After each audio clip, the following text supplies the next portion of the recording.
আপোনালোকে এবাৰ হ'লেও চিন্তা কৰি চাইছেনে যে গুটখা বা পান মছলাৰ যি ইণ্ডাষ্ট্ৰি ফেক্টৰিজ কিয় চলি থাকে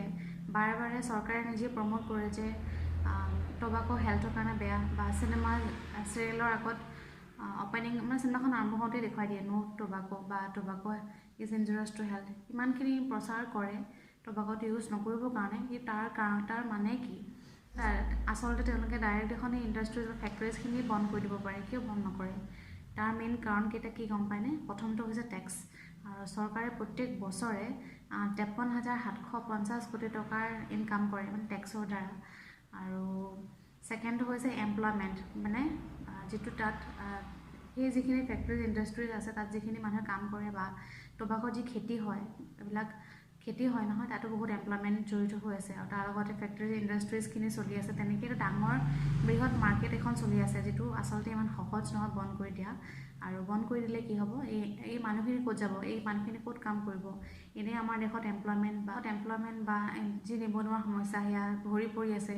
তাতে যদি এইটো কাম কৰি দিয়ে আৰু বেছি হৈ যাব সেইকাৰণে আচলতে চৰকাৰে কিছুমান ষ্টেপ ল'ব নোৱাৰে আৰু তাৰ পাছত হৈ গ'ল যিখিনি এডিক্টেড পিপল আছে বা যিখিনি এডিক্টেড মানুহ আছে তেওঁলোকক চলাই থকা তেওঁলোকক সন্তুষ্টি কৰি থকা আৰু তাৰমানে নিজৰ ভোট বেংকটো ঠিক ৰখা পলিটিচিয়ানখিনিৰ কাৰণে আৰু তেনেকেই সেই গুটখাৰ গোটেই প্ৰচেছটো বা গোটেই ইণ্ডাষ্ট্ৰিটো চলি আছে